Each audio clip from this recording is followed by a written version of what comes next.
Ramsey, I want to let you know, yeah, there is a judgment, but you got to remember that the Creator has done this. Yeah. Yeah. He said that who's given Yaakov to the plunderers? Ramsey, I'll let Right? you know. Who gave Yaakov to those who pillaged him, who plundered him? Who's done that? So the thing is, it's yeah, this is of our Creator. This is of His hand. This is what He here. Let me let these people in. This is what He wants for His people. He wants to teach us a lesson. Okay. We got it. Okay. And if you get it, if you get it loud and clear, yes, then you'll understand. Like, okay, He says, when I send you out there, you guys are going to profane my name where you're going, right? Just based on how your lifestyle is and where you live. And also too, I'm going to use you as an example to the world, and I'm going to show the world what happens to those who defy me. Okay, everybody want to be us when it comes to our culture, but they don't want to be us when it comes to the judgments. I love your music and I love your dance, but I don't want to have nothing to have to do with your Elohim, right? So they gave us their Elohim, right? So we're going to talk a little bit about that tonight. This is a great, they call the book Deuteronomy, but that's not the name. The name of the book is called varim, okay? Varim. And I'm going to show you where that comes from and all that, but it's one of the greatest books. It's one of the parts of the scrolls that I really, really enjoy. I enjoy it more than any other one, mainly because this is his last finale. This is the last thing he says to the children of Israel before he dies and before they go into the land. He gives this last little lesson in one day. He talks to them in one day. This whole book is a one-day teaching, a dissertation about what the Creator has said. And he's reminding them about what the Creator has said. Let us turn our bodies towards the east. Hallelujah. Yahweh, we thank you for this opportunity to come before you, you great and awesome King. We ask Yahweh that you would forgive us for our transgressions, our awona, those things that we have done this against you. Forgive us for the things that we have said and the things that we have thought, the things that we have done with our hands and the places that we have gone with our feet and within our minds. Yahweh, we ask that you would sanctify this study tonight and that you would teach us about your words of varim. Hallelujah. Hallelujah. Hallelujah. Praise be to the living Elohim Yahweh. Oh, what a wonderful name. What a wonderful, wonderful name. Okay, so this week we don't follow the schedule of the Ashkenaz or the Sephardim. We follow our schedule, okay? Those are our manuscripts, okay? We don't follow what they would call the Bible. We don't follow the Bible. The Bible is constructed or consists of what they call the New Testament and the so-called Old Testament, okay? We don't follow the Bible. What you and I follow is what they would call the Tanakh, okay? The T standing for the Torah. The next acronym, the letter, represents the Nevi'im, which are the prophets. And the last letter, which is the K, is called, Tanakh. The K is called the Ketuvim, which are the writings, which consist of Psalms, Ecclesiastes, Proverbs, the book of Ruth. So they put those different books in there. But the main authority that you and I have that overrides everybody else, okay? If the prophets can't even stand up to what they would call the 5 books of Moshe, okay? More specifically, I want you to hear me and hear me well. More specifically, the Torah, okay? The Torah supersedes everything that anyone else has ever said, okay? Yes, the prophets will speak to Israel and they will warn them, but the prophets not one time has ever said, let's go ahead and change what the Creator has said. Their goal was to warn the children of Israel, to let them know what the Creator was going to do. The Creator has always wanted to talk to us. Okay. He's always wanted us to be next to him, right? But we, our ancestors, chose not to listen. So we decided, well, we don't want to hear what the Creator has to say. So what we would like for you to do, Moshe, is to go and talk to the Creator for us and on our behalf. Yah heard what they said. He said, it sounds great. It's a good thing, because they said, why should we die? Okay. So Yah has decided, okay, I'll operate and I'll talk to the children of Israel through prophets. And he tells them in Deuteronomy, you can write this down, chapter number 18, starting in verse number, I think, 9. He tells them, hey, listen, when you guys want to consult, you want to find out anything about how I feel about something, you come and consult me. The prophets will come and warn you. Okay. They also use the priests to consult Yahweh. Okay. Those stones that they had, the Thummim and the Urim, those stones were used to consult the Creator. Okay. There weren't magical stones. There were stones that he used in order for them to know what decision that the Creator was going to make. Yah has never, spoken to anybody, nobody face to face, except for who? Moshe. Moshe. Mhm. You understand? So what am I saying tonight to us? I'm telling you and I that the words that he's about to tell us are the only words that anybody that wants to follow the Creator of the heavens and the earth should listen to. You don't want to listen to nobody else. You don't want my opinion on what he said. You want to hear for yourself. And if I can't go in and tell you how it was said, and I can't tell you where it was said, I don't know the language, you tell somebody, be quiet. I don't want to hear nothing you got to say. I know it sounds cruel. I know it sounds hardcore. I know it sounds arrogant. I know it sounds that way. Okay. But listen, I got a doctor online tonight, right? I don't know how many doctors I got on tonight. But I got a doctor. His name is Dr. Yared. Doctor, it's going down. I can't go to him and tell him anything about a subject matter that he knows about that I don't have a clue. I can't disrespect that authority. You understand me? So you can't talk about something you don't know about. You understand? This is why I have decided to learn the language. This is the reason why I've decided to teach you the language and teach you about the culture and teach you about these things so you can draw close to Yah and you can come closer and closer and closer to him. You don't have to be an expert in Hebrew. Just give an effort so you can learn the Torah and learn how things are being said. You understand? They're like I told you, there's all kinds of ways that Yah speaks. But we know one thing for sure. He has spoken his words to one man. One. And it's through Moshe. He spoke to Aaron and Miriam in a dream or a vision. They got messages from Yah, but he corrected them and said, I don't talk to anybody except for my servant Moshe face to face. I don't speak to nobody except for him.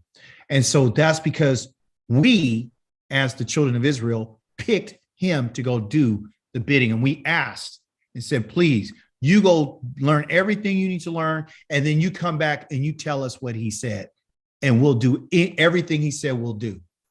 So we chose it, all right? So going forward, I just want to put that out there. When we look at our Torah portion this week, we're in the book of varim, okay? Let me see. You guys don't want to see my ugly little face. All right, we're in the book of varim. I looked up this word varim, or excuse me, Deuteronomy here. In Hebrew is varim. Let me see right here. I write it out. Real simple. It's a letter D, a little hyphen there, and there's a var, rim. Okay. So rim. Simple. Okay. And it comes from a word called var. Okay. And so what is davar? Well, davar is a word. Okay. So we just take a little thing here and split it up. And so they have this little N here called M. So what does this M mean? Somebody tell me who's in the class. What does M mean? It's plurality for words. Okay. So this is what varim means. Okay. This word right here called Deuteronomy, okay, is a Greek name. Okay. Genesis, Greek. Exodus, Greek. Leviticus, Greek. Deuteronomy, Numbers, Greek. The Greeks have named those books. You understand? The Greeks named this. You could do your research if you want to verify. And it's not called Deuteronomy. It's called Deuteronomion.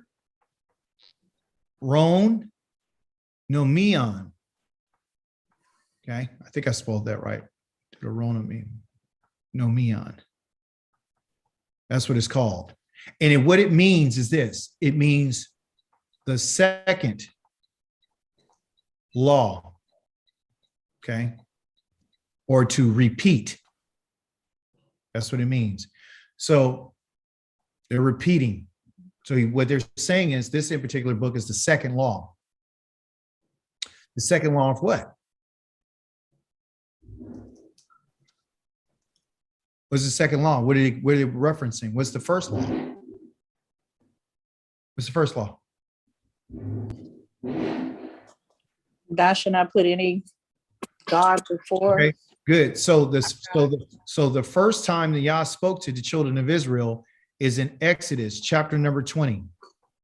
Okay, chapter number 20. He spoke to them, and he only spoke to them 10 words.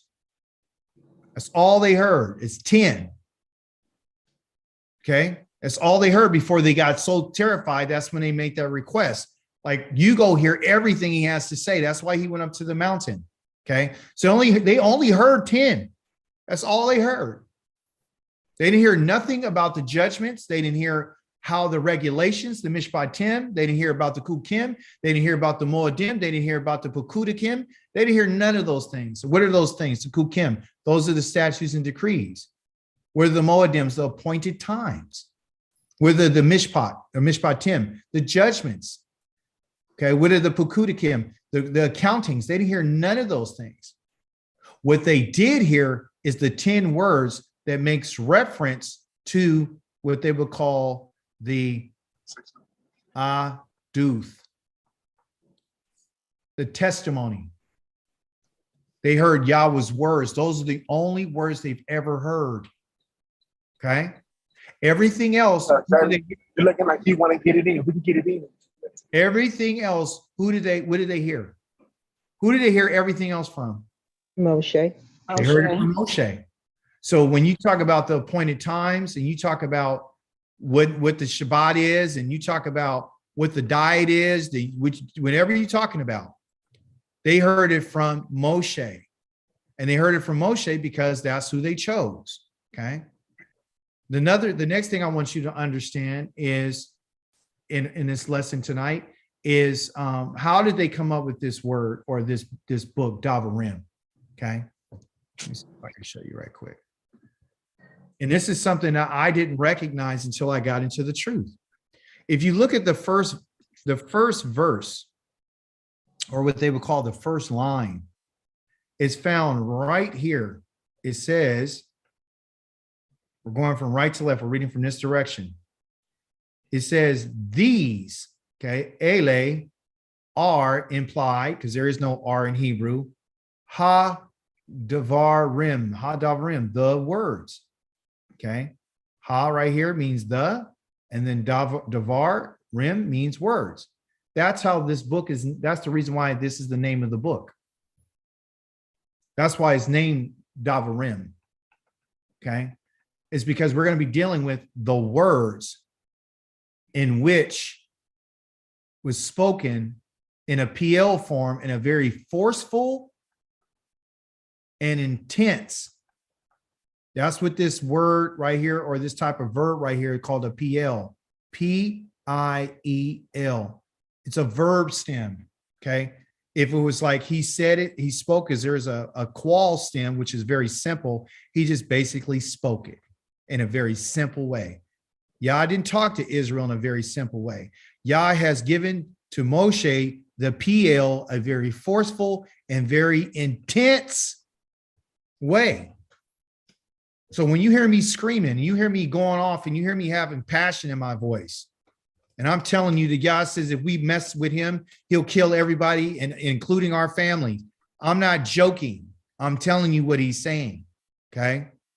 I'm not trying to put extra on it to get you excited and pumped up, but I am trying to put the fear of Yahweh inside of us to make us understand that the words that were spoken was to this man right here.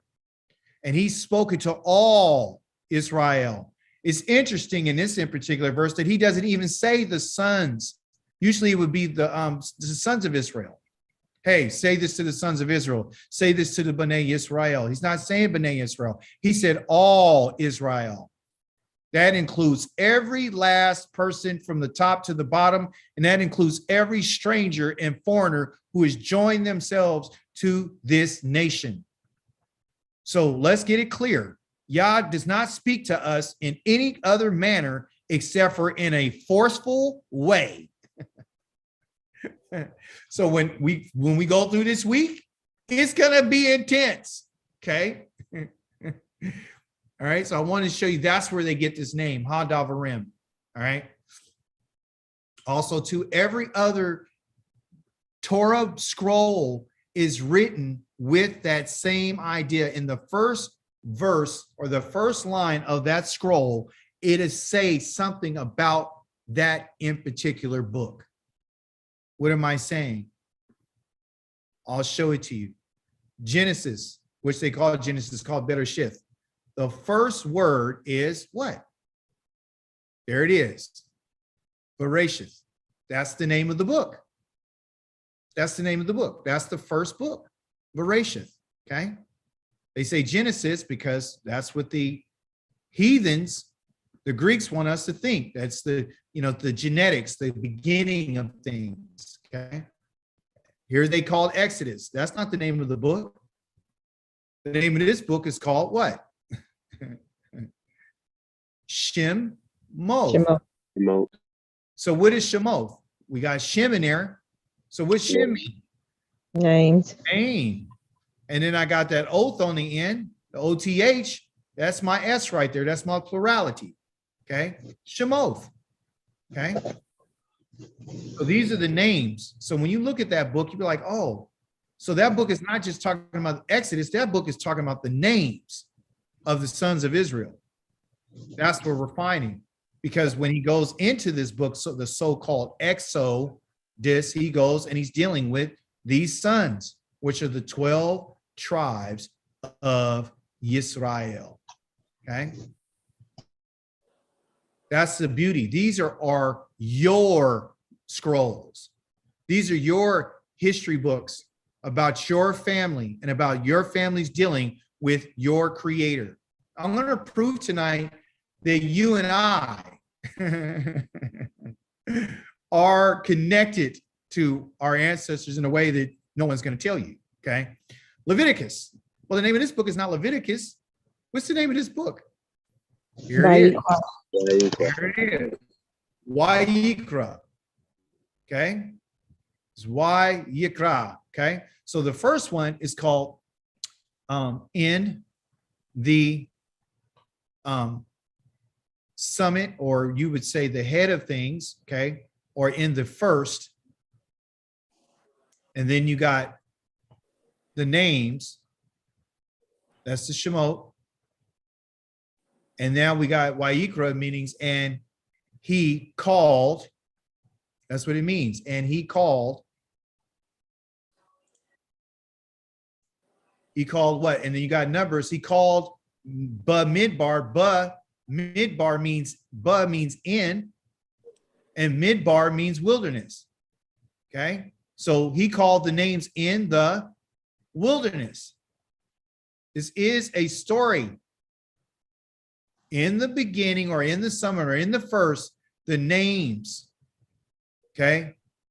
And he called what? The names. Where? In the wilderness.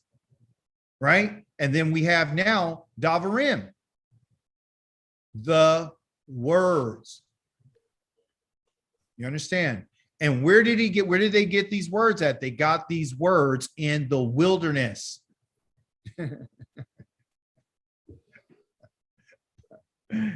Yahweh has called in the book of what they call Leviticus, he called Wayikra, he called a whole bunch of people. Told them what their jobs were, what their responsibilities were, who they were, what they're going to do. You understand? Telling you the names of different things like we've been going over. So this last in particular book, or what they would call, I would call it a scroll, okay, which is a sefer, S-E-P-H-E-R, a sefer, which means a scroll, and it translated as a book, okay, is in this in particular part of the scroll, Yah is going to give us the final words before the sons of Israel are going into their promised land. All right. Wanted to give you a little background on how these words come up and how these names are here. It's very, very important. All right. I wanted to bring out a couple of different parts of the Torah portion on chapter number 1, things that are just sticking out or like glaring at me, okay, that I think we should talk about moving forward. So in this first chapter, these are the words that Moshe spoke to all Israel on the far side of the Jordan River, okay, in the desert. And so it gives us some locations where they were at this time. I thought it was interesting to find out that it was an 11-day journey from the place of Korev. I'm going to move a little quickly here. Korev is really Mount Sinai, okay, what they call Sinai. And they received the Torah at Mount Sinai, okay? And so it took them 11 days to get from receiving the Torah, okay, to get to the Kadesh Barnea. And they went around this way by Mount Seir, which is by Edom. And so that stops right there. That's what they're telling us. It stopped, okay? Then he says on the first day of the 11th month in the 40th year, Moshe spoke to the people, which is the sons of Israel, reviewing everything that Yahweh had ordered him to tell them. So now this is a review, okay? So he's going to go over and he's going to expound to them everything that Yah has said.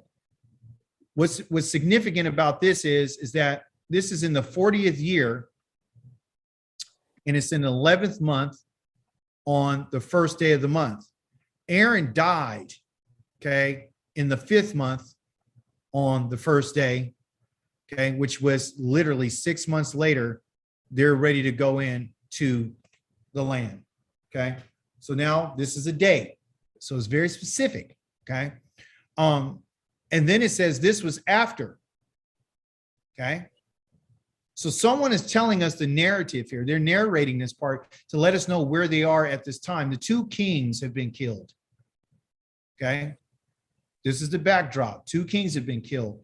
The individuals that are here and that are present, none of the men who were part of that 20 years old and up, except for Caleb and Joshua, those are the only 2 people who were in that generation besides Moshe who made it. Everybody, every other male has died. And of course, there was other deaths that naturally happen as well, you know, with women and maybe some other people as well, okay? You have to understand this background because it's going to tell you the story, right? So the individuals that we're talking about right here are the individuals who were less than 20 years old at that time. So if they were 20 years old or they were 19 years old, about to turn, you know, whatever, and you add that 40 to that, then the oldest person there besides Caleb and Joshua, the whole group, just about a majority of them were like almost, you know, between 59, between in their 50s. They're in their late 50s going in their 60s. So now we got some elders and we got some young people again. We got a whole nother generation of children and grandparents and fathers and sons and daughters, okay? And other little babies. So, you know, because Israel likes to grow. So this is the reason why they've waited for all these people to die. Now they're ready to go in. So now Moshe is telling us that beyond the Jordan in the land of Moab, Moshe took it upon himself. He took it upon himself to expound this Torah. That's what he wanted to do. He wanted to explain it, wanted them to know what it was about. During the 40-year period, they were learning the Torah the whole time. He was teaching the Torah to them the whole time, okay? But now, in the 40th year, in the 11th month, in the first day of the month, they're almost done with their 40-year sentence. They got a 40-year sentence for staying in the wilderness. So what we can learn from this too is this. They didn't get out when it turned 40 years. Yah considers a year completed when it's at the end of that year. You understand? So if he tells you it's 49, if it's 40 years, they're not getting out when the 39 year and 300 and, it's the 39th year and it's the last day of the month. They're not getting out, so their years, okay, have to be fully completed. So you got to go through the whole 40th year. So you go through the first month, second month, third month, fourth month, fifth, sixth, seventh, all the way down. You go through that 40-year period. That's why they're in the 11th month of the 40th year. Okay. And these time frames are very important because this is where Yah begins to give us an understanding about how he works and what his numbers are like. Okay. That's a whole nother study. We'll go into Genesis a little bit later to talk about what the 30-day cycles are and all that. So Yahweh spoke to us in Korev, which is at Mount Sinai, and he said, you have lived long enough by this mountain. Now that they received it, they were going to take this trip, and this trip was going to take them how many days?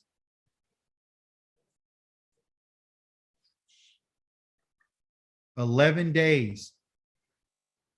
Okay. It was going to take them 11 days. Okay. I don't know if you can remember, but it was in the 3rd month on the 15th day that the children of Israel were approached by the Creator. And he told them, I'm going to see you in 3 days, which is on the 17th, so they can receive the Torah. Cleanse yourself. So after they receive this, he says, okay, you're ready now. You got 11 days. You'll take 11-day journey to get to Kadesh Barnea, because I want you to go take possession of the land. Okay. So this is what he told them. I'm going to skip past some of this because you should have read your Torah portion. But he said, in verse number 8, I set the land before you. Go in, take possession of the land. Yahweh, forgive me. I can't do that. I can't skip anything because these are Yahweh's words. Turn. Verse number 7, get moving. Go to the hill country of the Emrim and all the places near there in the Avarah, the hill country, Sephalah, the Negev, and by the seashore, the land of Canaan and the Lebanon, as far as the great river, the Euphrates. That's where I want you to go. I have set the land before you. Go in and take possession of the land that Yahweh, your Elohim, Yahweh has sworn to give to your ancestors, Abraham, Yitzchak, and Yaakov, and their descendants after them. Okay. So it was just going to be an 11-day journey. I want you to go get it. Verse number 9. At that time, I told you, okay, that you're too heavy of a burden for me to carry alone. This is what Moshe is telling them. Now he's talking to them. He's telling them what the experience was with them. Okay. And Yahweh, your Elohim, has multiplied your numbers so that you are as many of you today as there are stars in the sky. So Yah has fulfilled the promise in which he told Abraham, Yitzchak, and Yaakov that I'm going to multiply your descendants. How many people did they have when they went into Mitzrayim? 70. 70. Okay. Now these people are well over 1 million. Okay. So when he talks about you number the stars, we did our Torah portion or presentation on Shabbat that showed all the different numbers, and it came out to like 600-something thousand worth of men. That was including the women and the children. So it's well over 1 million plus people. Okay. So Yah is fulfilling his promise by saying, if I made you as numerous. Well, Moshe said, I had a problem with you. Okay. You've increased. Yah has increased your numbers 1,000-fold and to bless you. And he has promised you, just like he promised you. Okay. The intention, Yahweh's intention, everyone, is to do what he said he's going to do, which is to increase us. That's the blessing of Yah. The blessing of Yah is to increase us, to increase our children, to increase our livestock, to increase our land, to increase those things. Okay. And also to increase our wealth. Your wealth is determined by an increase of gold and silver and precious stones. Okoti opened up with talking about, she see how the wealth is passed on from these the wicked, and it's just getting passed on to their children, and when will they ever be paid back? Well, if we read in the book of Isaiah, Yah talks about the blessings that the children of Israel are going to receive in Isaiah chapter number 61, which I'm going to read probably 5 minutes before we close, so you can see, you can have some type of have your desire and your hopes fulfilled, to understand that Yah does have a plan for you. He has a plan for all of us. And if we would follow what he says, he's going to restore our wealth to us, and we're going to be the wealthiest people on the face of the earth. There will never be another nation that'll be as wealthy and as abundant as we are. Okay. You and I don't even have a clue how much Yah is going to do for us. You don't know. He's literally going to knock your socks off. You understand? It's going to be mind blowing what he's going to do for us. Okay. But Moshe says that these people were burdensome, bothersome, quarrelsome. They argued a lot. And he asked the question, how can I bear you myself alone? And then he said, which was interesting, which I want to deal with right here. He says, pick for yourselves, each of you tribes, men who are wise and understanding and knowledgeable, and I will make them the heads of you. He's making reference to when they were in Exodus. Okay. In Exodus. Okay. And I should use our proper term, Shemot, chapter number 18, verse number 21. That's where he did that, because his father-in-law told him, you can't be out here doing this all by yourself. These people can be very, very hard on you. They're a burden. They're bothersome. They like to argue and fight. So what he did is, I'm going to set up leadership inside of the families of Israel. And the leaders of those families are going to be men. Okay. They're going to be men, and they should be men who are wise, understanding, and knowledgeable. And I will make them heads over you. Okay. There's a reason for this. And he said, you answered me, what you have said will be a good thing for us. I listed out this as one of the positive things that they said that they did. This is a positive thing that they've done. There's only two positive things that you're going to find in this chapter number 1, that they did. The positive things that they've done, the first thing that they did was positive, is they agreed to have heads over their tribes. They agreed to this idea of leadership. Okay. And that's something that Yah wants us to understand. In spite of us not having a priesthood, okay, and in spite of us not having true leadership as a nation, it doesn't mean that you and I should not seek to have some body of leadership. Israel, if we're going to come back together, and it starts in the home, to be honest with you, okay? If you have to have leadership in your home, right, and you have to have leadership in your family, outside of that, any other type of authority that you and I would receive, it has to be agreed upon by the nation. And at this moment, unfortunately, I'm not going to what they call oversell you and try to get you to believe that this is something that we literally have in existence. There are people who are attempting to have the leadership in our nation right now, and I would say that they're failing miserably. I know I'm going to get some feedback on this. I know people are going to be mad. Well, what are they supposed to do?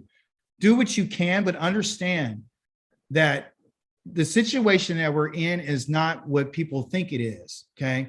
Every man is doing what is right in their own eyes. That's what Yah has said about the children of Israel before they even went into the land. He said, every one of you is doing right. And we'll get this in our Torah portion later on in a few weeks. I think it's in chapter number 10 chapter number 10 of Deuteronomy, of varim. The men are doing what they feel is right in their own eyes. We're not talking about that right now. What we're talking about is that when he was with them and they were setting up the nation, it had to be people who are wise, understanding, and knowledgeable. You and I can take and learn from this that you and I would want to seek these same things in order to consider yourself to be a leader in your home, be a leader at your job, or be a leader in any type of capacity. You should want to have the wisdom, the understanding, and the knowledge of the Holy One, the set apart one, in order for you to be ahead of anything. Okay. Not everybody's built for this. Okay. And so they did a positive thing and they said, yeah, this sounds good. This is a good thing. Okay. So they agreed. So I give them a plus for that. because they went and they agreed to what he wanted them to do in order to cut down the confusion. All right. So then he says, I took it. So he's reflecting. He said, look, I've took the heads of the tribes, men wise and knowledgeable. This is interesting because he doesn't mention that they had any understanding. He doesn't mention right here. He said they were just wise and knowledgeable.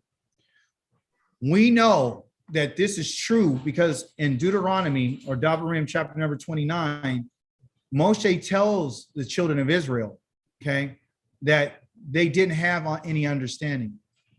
They did not have any understanding. Yah has not opened their eyes up for them to see what's really going on. And that's a scary thought, that you could be thinking you're doing something the right way the whole time, and you find out that, wait a minute, I might be doing something a little bit wrong, right? So let me go there right quick, just so you'll know that what I'm saying. Sometimes you got to look at the end to understand the beginning, right?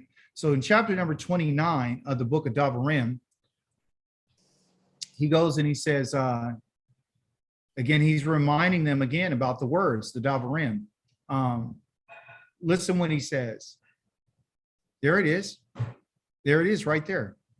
These are the words. These are exactly the same opening right here. Ele ha-davarim. The same opening words in chapter number 1 is the same opening words with here. This is Ele and that's davarim of the covenant which Yahweh ordered Moshe to make with the people or the sons of Israel in the land of Moab, in addition to the covenant which he made with them at Koreth.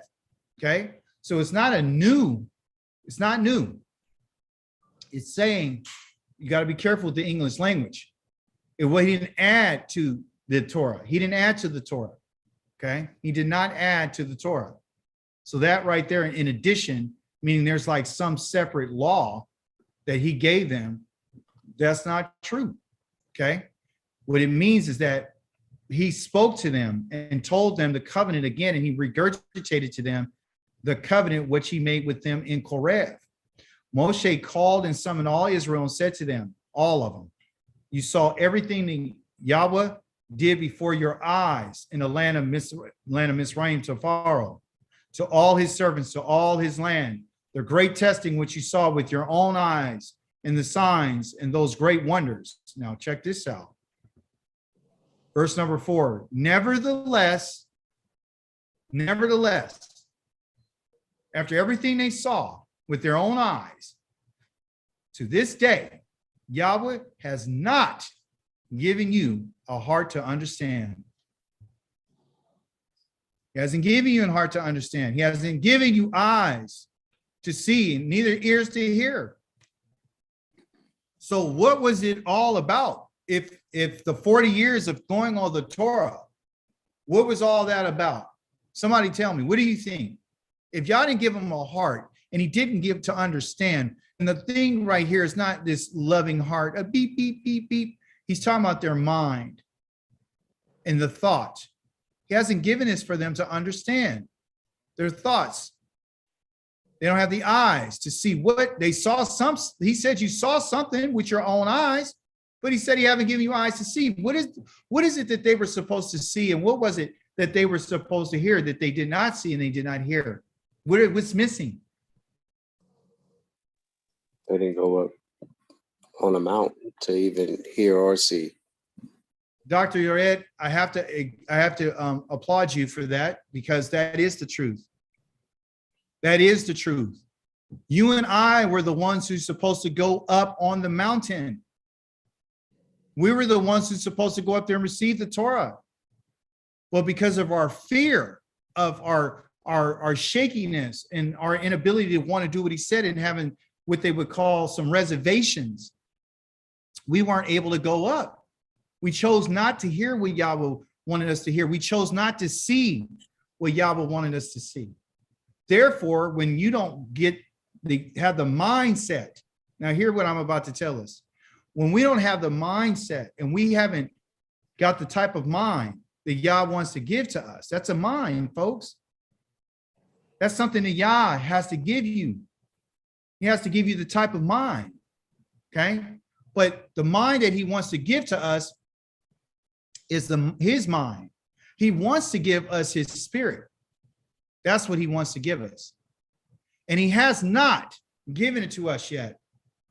And the reason why he has not given us this, okay, like he gave to Moshe, did Moshe have his spirit? Yes or no? Yes. Yes, he did. And he had enough on him to give it to the 70 elders to give a little bit of the power to them. You understand? And he still had enough left over. You understand? Yah's mind is Yah's spirit. And he tells us that I want to give you that. But I have to find out whether or not you can be trusted. I got to know for sure. And how would I know that I can trust you? How would I know this? I will know this is if you decide that you would fear me. Okay. It's in English here, but maybe I should do us I'll do it like here. Verse 28 says this, or here 27. They told him, you go near. Chapter number 5, book of Varim, chapter 5, verse number 27. You go near. This is the sons of Israel, the leaders talking. The leaders, you go near. The ones that he picked, you go near and hear everything Yahweh our Elohim says. Then you will tell us everything Yahweh our Elohim says to you, and we will listen to it and do it. Yahweh heard what you were saying when you spoke to me. Okay. And Yahweh said to me, I have heard what this people have said when speaking to you. And everything they said is tov. It's good that they just said this. And then the English right here says, how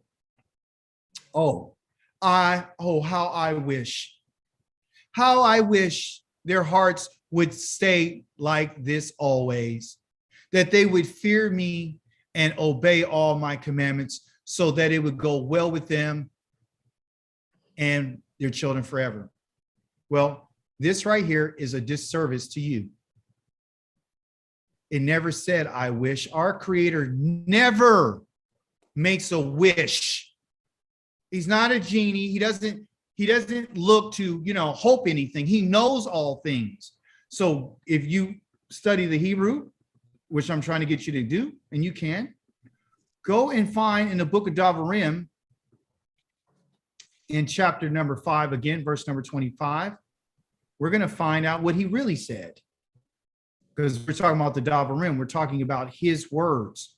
His words were not the words that you and I just read in English from David Stern.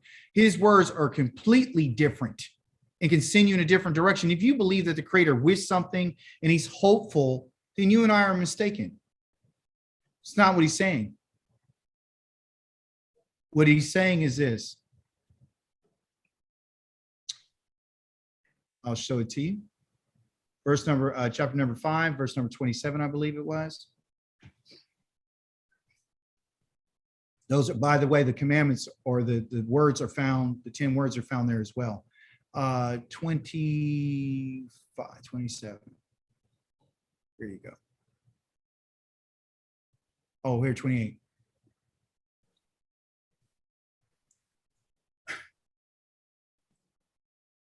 And he heard, which is why Yishma, Yahweh heard. He's the one who heard. That's the he over here, the third person masculine singular. Eth, pointing an arrow to what? The voice of your words. There you go. Devrakim, your words. When you, Devarakim, when you spoke, there's that word devar, right here again, right here. To me. And he said, who's the he here? Yahweh. Yahweh said to me, Shemati, perfectly. I have heard what? The voice of the words of the people.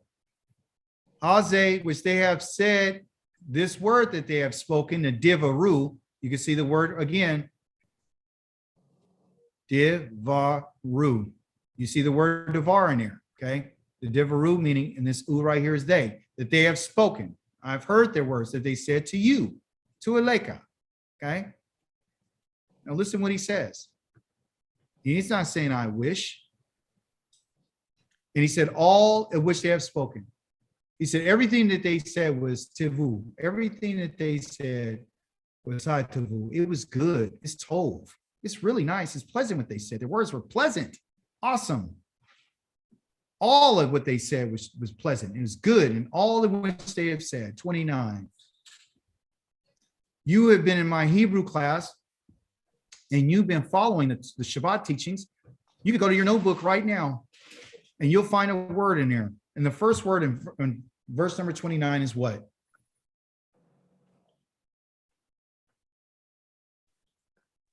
Me. Me. They got here, they're lying. Me is not a oh that. Me is who.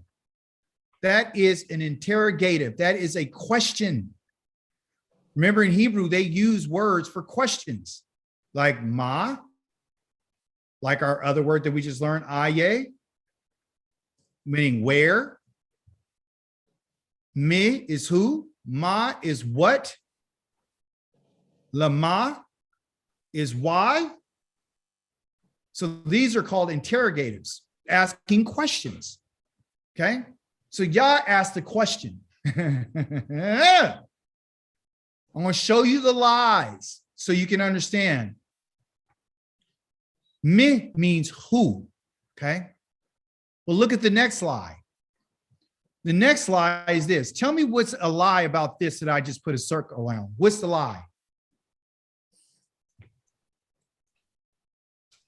I'm going to give you a clue. What is the lie?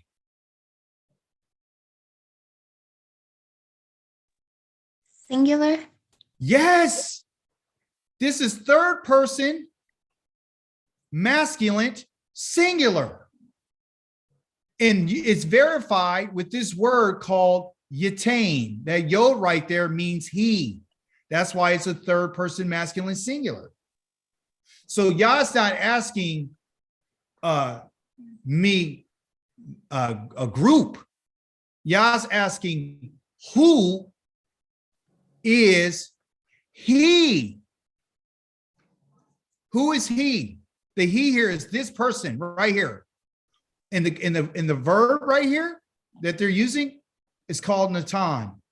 N-A-T-H-A-N. Okay. They got it Natan, and I'll prove it to you.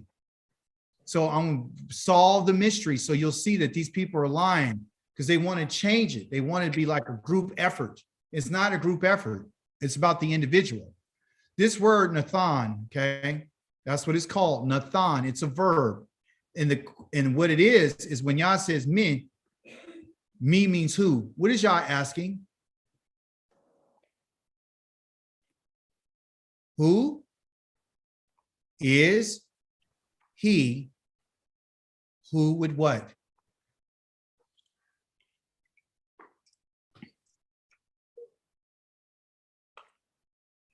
Who is he or who of the individual would give or put or set? Put or set what? What is Yah trying to ask? Why is he asking this question? I'll explain it to you. Yah is asking a question. We'll get rid of all the mistranslations here. We'll get rid of this. We'll get rid of the lie here. Okay, we'll keep it what it is. Yah has asked a question. Who is, okay, he? Verb is, this is what the perfect person will do perfectly, okay? This he right here is yod. The Nathan is give. So the question is, who is he that would give? And, wa, and, right here, and haya. What does haya mean?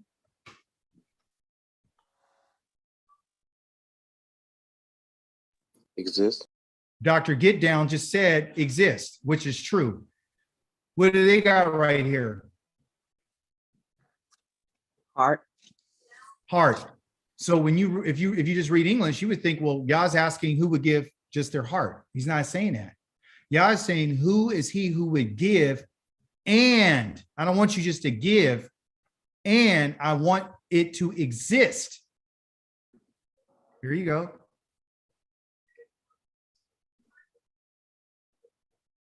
Haya, to fall out, to come to pass, that means to exist. To come to pass, who will be? To exist means to be. To come to pass, which is part of Yahweh's name. Is not Yah's name the Yod-Heh-Wah-Heh? Right? Yes. Okay, so here, if I put it right here, if I put a Yod right here, and this is just another verb of it, Yod-Heh, meaning to exist, but Yah is a Yod-Heh-Wah-Heh, which is exactly, this right here is exactly the same as this verb Haya. And the Yod right here means he will be, okay, will be, or he will become. That's what Yah says. I will be and I will become, and whatever I'm saying will come to pass. So when Yah speaks his words to us, listen carefully. When Yah was speaking to us and he's talking to us, he lets us know that everything that I said is going to come to pass. If it doesn't come to pass, it means that I didn't say it. And it means that it doesn't exist. So I'm telling you, if I never mentioned the name of Jesus or Christos or Yeshua, and I never told you that I was sending a Messiah, then you should know for sure. If I never mentioned him, he doesn't exist. Everybody that I've ever spoken or anything I've ever said has ever always come into being. And I prove it right there in Genesis, and I prove it all the time. I prove it by you waking up in the nations where you are, like I told you thousands of years ago. Have I not told you that I was going to scatter you? Did I not tell you we're going to go into slavery? Everything that I said will come to pass. Everything I said that will be, will be. And whatever needs to become, what it needs to become, I will make sure that it happens. So when I'm asking this question, who is he that will be and will give and exist? I'm asking for something to exist to me. And guess what I'm asking for? I'm asking for a heart. This is the word heart. This is the word mind. Masculine singular. So let me break it down for you. Okay. I'm asking for you to give something to me. I'm asking for something to exist. I'm asking for your mind to exist to me. Okay. And I'm going to tell you what I want it to do. I want it for the mind and the giving of it. The lamed right there, to lahem, is a preposition meaning to or for what? For them. What is Yah saying? Okay. They got their lahem, and guess what? This is in the wrong place. This is not fear. That's not fear. That word is not fear. That word is lahem. Ham is the third person, feminine, masculine singular. Well, what he's saying is to him. Him is them. It's plural. This is incorrect. You got to know the language. Okay. This is not singular. This is not feminine singular. We know it's not feminine singular. Tell me why it's not feminine singular, Yored. How do I know that it's not feminine singular? The mem. Thank you. The mem is masculine. If it was feminine singular, or say it was feminine plural, what would be this letter instead of the mem? It'd be a final noon. Okay. So they don't have it together. You understand? Because what they're trying to do is switch up what was said so it can make sense for the average English reader. Okay. He's not saying that.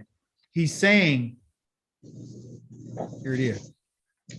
Who he give and exist for a mind like this to them. To larira, to fear me. That's what he asked. That's what he asked. When they were scared, you guys, it wasn't, I wish. Yah had asked a question, and he's asking a question out of the whole group of people that were out there. He asked this question: who of all of that group, of that individual, that third person masculine singular, not just because they're a male, it could be any individual. They call it a third person masculine singular because it means a party that he's not talking to. It could have been anybody in that group. And because it's a female and she's in that group of males, she's going to be considered a masculine. Okay. So the question is, who would give and exist a mind like that, like this, to fear me? And that's the question for you and I. These are the words that he's asking. And he's asking it in chapter number 5. Yah's not wishing anything. He's asking a question. That's a lot different than you saying that I wish. Yah doesn't wish anything. He doesn't wish anything. I wish that you would turn. I wish that you would do this. No. The question is, who would turn? Who would give and let exist a mind like this? What they said was pleasing to him because what it was is the fear that they had, and the fear that they had at that moment. They were shaking in their boots, and they knew, like, hey, this is bad business for us. This is really bad for us. We can all die. You understand? So that's why they were shaking, because they were like, we can die. Okay. And look why Moshe said that Yah gave this, so I'm gonna let you go.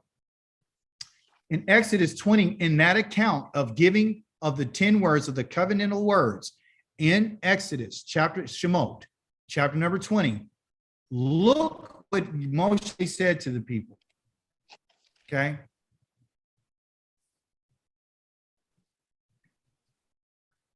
They said to Moshe, you speak with us. Whole different place. We're not in varim, we're in Shemot, chapter number 20, Exodus. You speak with us and we will listen, verse number 19. But don't let Elohim speak with us or we will die. Moshe answered the people, don't be afraid, because Elohim has come only to test you and to make you fear him so that you won't commit sins.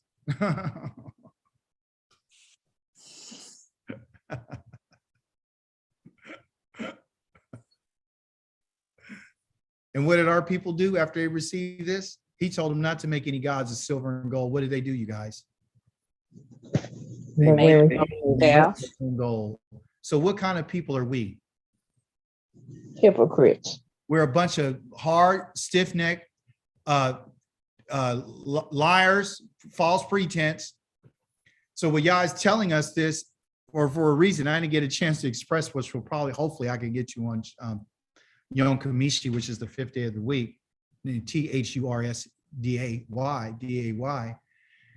Yah is telling us, and Moshe's letting us know, every time when you read chapter 1 again, I want you to read it again. He's not talking, he's talking to them like they're the ones who were there. He's talking to them like they're the ones who received the commandments. He's talking to them like they're the ones who saw him open the Red Sea. He's talking to everybody there as if they were there. Some of them were there, but not all of them were there. You see? He's talking to them like, you told me don't do this because you're going to kill our kids. Well, everybody that was a kid that was there didn't have any kids. So what is Moshe saying? Every time Moshe addresses children of Israel, it doesn't matter what generation you're in. It doesn't matter what generation you're in. When he tells us something, when he says his words to them, he's talking to us. You and I might say, well, I wasn't there. He's already told us in the book of varim, I'm not talking to the people who are standing here. I'm talking to people who are not even standing here right now. So what did Moshe know that you and I don't know? I'm going to tell you what he knows that you and I don't know. He understood that the words of the living Elohim, no matter when Israel comes to this planet, that those words will never change. That's what he understood. That's why he says the people who are not even standing here, I'm talking to them too. Because if you think about it, everyone, when Yah says, I'm going to make your numbers as numerous as the stars of the heavens, when he gave out the Torah, he was giving it to the people who be like the stars in the heavens. Nothing for you and I will ever change. Not one word that Yah has ever spoken will change for you and I. He knew that you and I would come later on. He told us in Deuteronomy or Deuteronomy chapter 30, you guys are going to be scattered all over the world. And when it comes to your senses, you're dead. What are you talking about when it comes to your senses? The people that he spoke to didn't live, and they're not in the nations. You and I are. Is this what Balaam was making reference to? I wish that my death would be like their death. Why? Because it's very possible. It is very highly likely that you and I were there.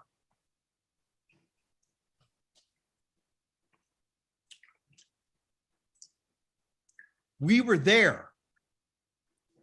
You and I were there. That's why he talks to us the way he talks to us. He's talking, listen. I know your mind is blown like, no, that's impossible. That can't be. You're making this up. Daweed, I never heard of anything like this before. Well, you answer this one question for me. And this ain't the only place. You answer this question for me. Okay? And you listen to it carefully. And you read it for yourself. Listen what he says. Listen. When the time arrives that all these things have come upon you, both the blessing and the curse, which I presented to you, and you are there among the nations to which Yahweh, your Elohim, has driven you, then at last you will start thinking about what's happened to you. He was talking to them, you individual, okay? You will return. You, the people that is standing there in varim, the same day that he gave out chapter number 1 is the same day he gave out chapter number 30 in part of the scroll. You will return to Yahweh, your Elohim, and pay attention to what he said, which will be exactly what I'm ordering you today, you and your children with all your heart and all your being. At that point, what point? When you start thinking about it, Yahweh will reverse your exile. Those people weren't in exile, and show you mercy. That's who Yah is. He will return and gather you from all the peoples to which Yahweh Elohim has scattered you. Were they scattered at this time that he's talking to them? No. So who's the you? Who is the you? Us. Yes, it's us. And that's something that they've been trying to hide from you and I. This is the reason why our people don't take this serious, because ain't nobody telling you that you were out in the wilderness.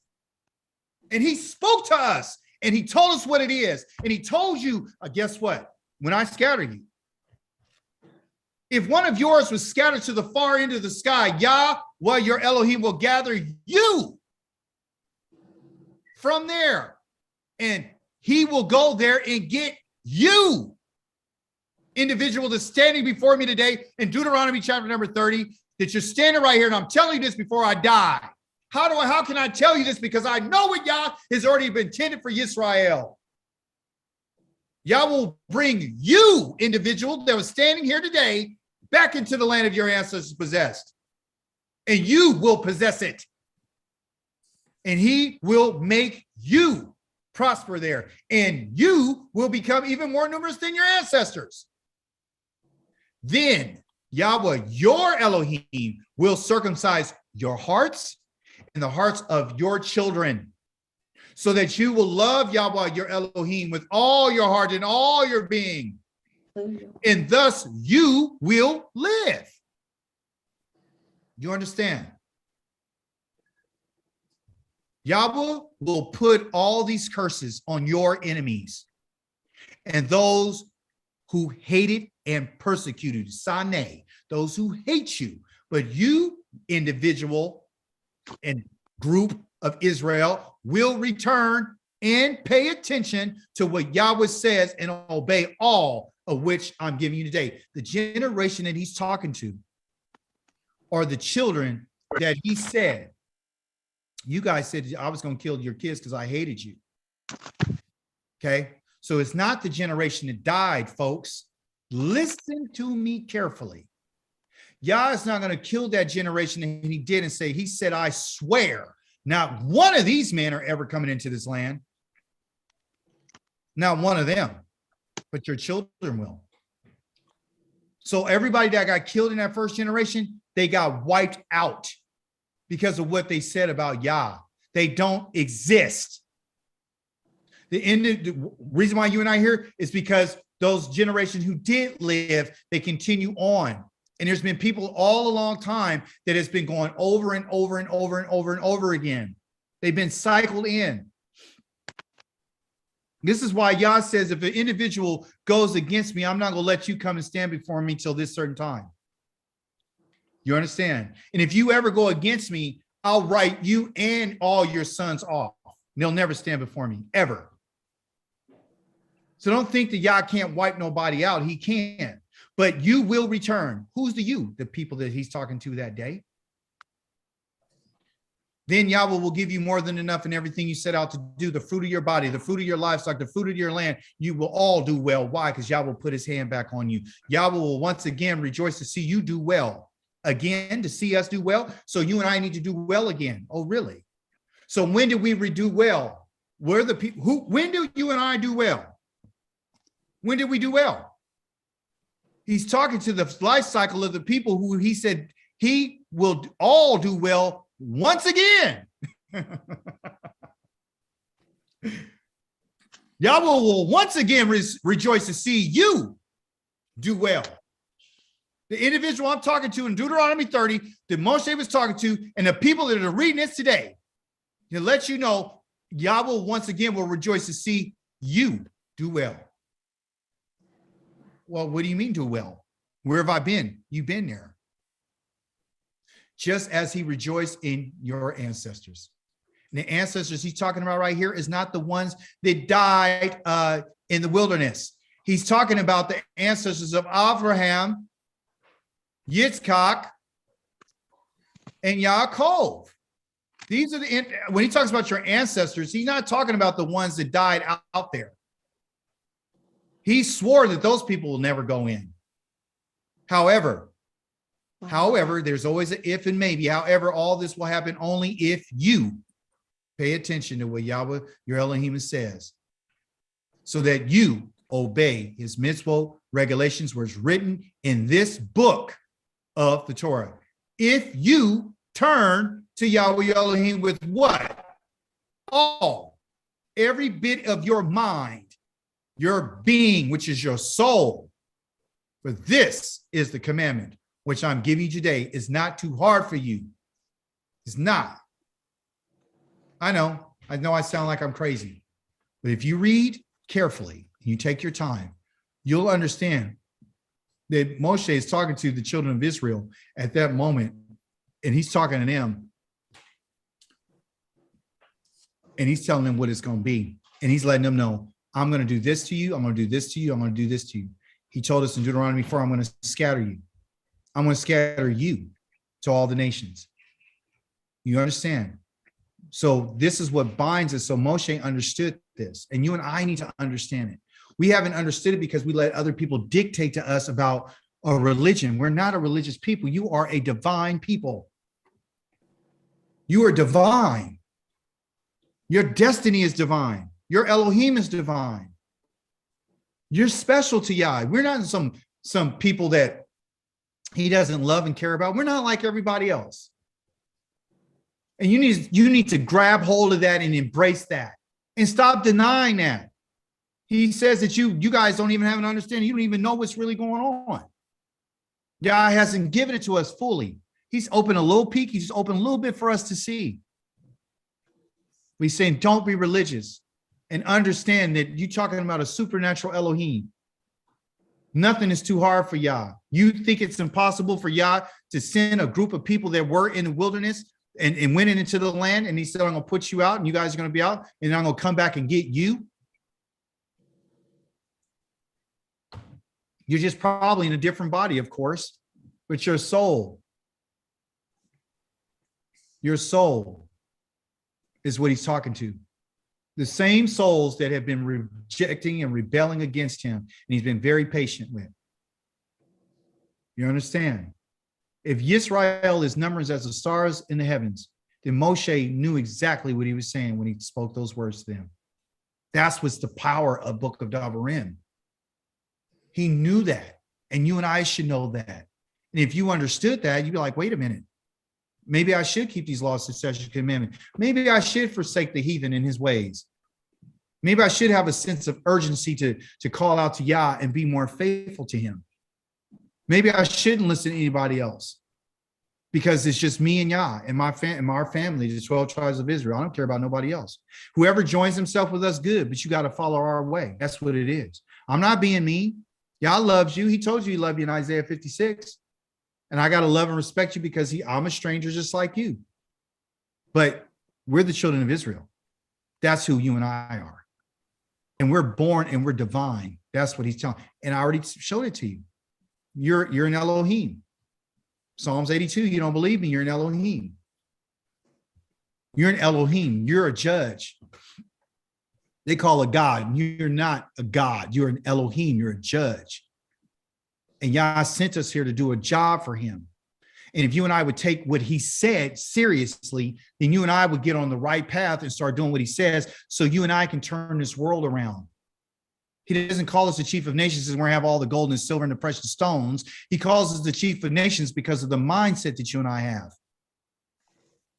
That we're going to turn people back to Yah, to the laws, the statutes, and the commandments. We're going to enforce what he said on the earth. That's our mission. You talk about you're going to be the light of the world. That's what they said in the book of John chapter number 8 in the Greek writings. You're the light of the world. He's the light of the world. The light of the world is fire, and the fire is the Torah. That's who you and I are. We're the ones who we're the vessels of the Torah to show the world how they are going to have to live, or they're going to be destroyed. Why didn't he just bring Yisrael into the land just like he did with Abraham, Yitzhak, and Yaakov? Why did it have to be by force and had to be by military action? Why did it have to be by wiping everybody out? What was that all about? What is it about if anybody in here worships another God, go to this city and burn and kill everybody in it? What do you think that's about? You have to accept your duty and your call. That's what we have to accept. That's why this is serious. This is not a game for us. We are the children of the living Elohim. And there is no other Elohim. There is no other God. None. So with that, it takes determination, intention, and you have to have a different mindset. We have to be about it now, everybody. You guys are my brothers and my sisters, and I'm telling you right now, it's time for us to stand up and be about it. Don't you bend to the left or to the right. Be committed to what Yahweh's cause is. Chapter number 1, he says, the only person who was going in was Caleb and his descendants, and everywhere he stepped his foot. Why? Because he was wholehearted with me. He had an akarith hamayim. He had a last day spirit. He's like, I believe what Yah says. We could take it. That's why we have these stories. That's why you and I are reading the book of Devarim this week. Because this particular Torah portion is going to be life-changing for you. It's going to open your mind up. You're going to really understand what this is about. So I thank you tonight for your extra moments of time. I know it's late where you are. I appreciate you staying on. But this is where we're at. We're in the book of Davarim, and these are the Davarim of Yahweh that he spoke to Moshe to give to all Israel, call Israel. Hallelujah. Hallelujah. Hallelujah. I'll see you on Yom Kamishi, everyone. Hallelujah. Lila Tov. Lalato. Lalato. Lila. Shalom. Shalom.